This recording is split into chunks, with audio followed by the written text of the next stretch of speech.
शुक्रवार को पीएम मोदी की तरफ से बुलाई गई सर्वदलीय बैठक में पीएम मोदी ने चीन को लेकर बयान दिया था कि हमारी जमीन में न कोई घुसा है और न ही घुसा था। कांग्रेस ने पीएम के इस बयान को आधार बना लिया है और सीधा प्रधानमंत्री नरेंद्र मोदी पर हमला बोला है। इस पर अब प्रधानमंत्री कार्यालय की तरफ से सफाई दी गई है। सफाई में कहा गया है कि पीएम के बयान को तोड़ मरोड़ कर व्याख्या करने का प्रयास किया गया। प्रधानमंत्री ने साफ कर दिया है कि लाइन ऑफ एक्चुअल कंट्रोल पर हमारी तरफ स्ट्रक्चर खड़ा करने की चीनी कोशिशें 16 बिहार रेजिमेंट के जवानों ने बहादुरी दिखाते हुए नाकाम कर दी थी।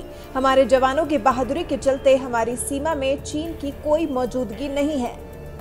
बयान में कहा गया है कि भारत का कितना क्षेत्र है ये हमारे नक्शे से स्पष्ट है। सरकार इसकी रक्षा के लिए संकल्पबद्ध है। सरकार की तरफ से यह भी बताया गया कि सर्वदलीय बैठक में इस पर भी जानकारी दी गई कि पिछले 60 साल में 43,000 वर्ग किलोमीटर भूभाग पर कब्जा किया गया है, जिसकी जानकारी देश को है।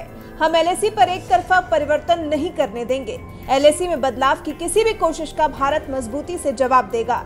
ऐसी चुनौतियों का भारतीय सेना पहले की अपेक्षा ज्यादा मजबूती से सामना करती है।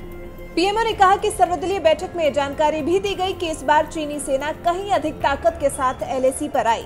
ये भी स्पष्ट रूप से कहा गया था कि 15 जून को गलवान में हिंसा हुई थी क्योंकि चीनी सैनिक एलएसी पर संरचना खड़ा कर रहे थे।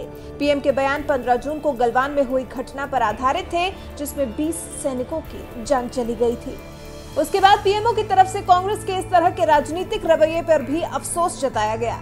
कहा गया कि ये दुर्भाग्यपूर्ण है कि सैनिकों का मनोबल कम करने के लिए अनावश्यक विवाद खड़ा किया जा रहा है। पीएम के बयान पर खड़े किए जा रहे विवाद को प्रोपेगेंडा बताते हुए सरकार ने कहा कि इससे भारतीयों की एकजुटता को कम नहीं किया जा सकता।